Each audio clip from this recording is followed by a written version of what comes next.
ডিএর দাবিতে আরো ঝাঁজ বাড়াচ্ছে আন্দোলনের। মিছিলের পর এবার অনশনে ডিএ আন্দোলনকারীরা, কারণ তারা গতকাল পর্যন্ত সময়সীমা বেঁধে দিয়েছিলেন। ডেডলাইন পার হয়ে গিয়েছে। শহীদ মিনারে এবার আমরণ অনশনে 4 আন্দোলনকারী। সুদীপ্ত এই মুহূর্তে সরাসরি রয়েছেন, সেখানে কথা বলবো তার সঙ্গে। সুদীপ্ত, কি বলছেন অনশনকারীরা?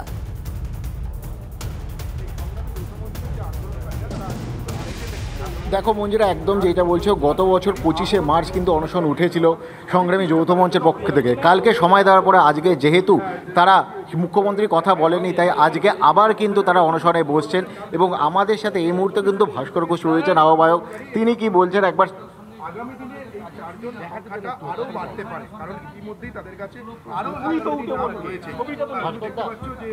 আজকে আবার 25শে মার্চের পরে আজকে আবার, মানে কালকে তো সময়সীমা বাধা ছিল, তারপরে আজকে আবার কেন, মানে কিসের জন্য? সরকার সাড়া না দিলে কি উপায় আছে? মুখ এবং বধির সরকার, যে সরকারের মধ্যে স্বৈরাচারী ভাব চূড়ান্ত, সেই স্বৈরাচারের বিরুদ্ধে লড়াই করার জন্য আমাদের মতো গণতন্ত্রপ্রেমী নিরস্ত্র মানুষের কাছে কি থাকে? মানে যা থাকে আমরা সেই পথই অবলম্বন করছি। আমরা আগেও বলেছি যে এখানে শুধুমাত্র ডিএর জন্য লড়াই হচ্ছে না, ডিএর জন্য আমরা এখানে বসেও নেই। এবং ডিএটাই শুধুমাত্র যদি ইস্যু হতো, এটা হয়তো অনেক আগে সমাধান হয়ে যেত। তার থেকে অনেক বেশি করে এই রাজ্যের মানে যুবক সমাজের ভবিষ্যৎ নিয়ে আমরা খুব চিন্তিত।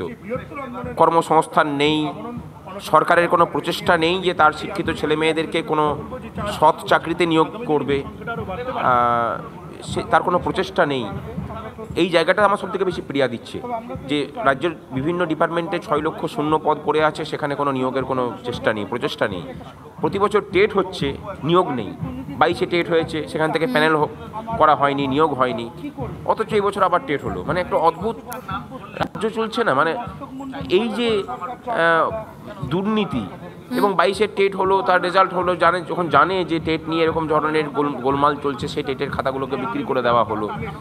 মানে এই যে প্রত্যেকটা ক্ষেত্রে দুর্নীতি একদম আষ্টে পিষ্টে জড়িয়ে ধরে রেখেছে। আমরা মনে করি যে এই দুর্নীতিটা প্রতিষ্ঠান থেকে সংগ্রামী মঞ্চের আহ্বায়ক ভাস্কর ঘোষের বক্তব্য আমরা শুনলাম। এবার রাজনৈতিক তরজাও তো চলছে। কুণাল ঘোষ কি বলছেন শুনবো, তার আগে শুভেন্দু অধিকারী বক্তব্য। ওদের দাবি যুক্তিসঙ্গত।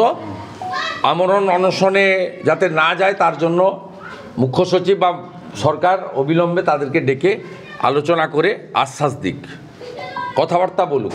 আমি এই আবেদন করব, রাজ্যের মুখ্য সচিবকে আবেদন করব, রাজ্যের গভর্নরকে বলবো হস্তক্ষেপ করুন, যাতে কোনো কর্মচারী আমরণ অনশন করতে গিয়ে যাতে অকালে তাকে চলে যেতে না হয়, এই জন্য হস্তক্ষেপের সুযোগ আছে। যারা ঘোষণা করে বড় বড় কথা বলছে আর ছাপ্পা মারা সরকারি তকমা নিয়ে সরকার বিরোধী মঞ্চ খুলে বসে আছে, দোকান খুলে বসে আছে, তো তারা শিফটে আমরণ অনশন করবেন না নিজেরা করবেন? তো এইসব লোককে ভুলভাল বোঝানোটা বন্ধ করুন। একদিকে আপনারা মামলা করবেন সুপ্রিম কোর্টে, আবার আপনারা আন্দোলনও করবেন। সিপিএম, বিজেপি আর কংগ্রেসের একাংশের মদতপুষ্ট এই ছাপ্পা মারা সরকার বিরোধীরা অশান্তি করার চেষ্টা করছে ভোটের মুখে।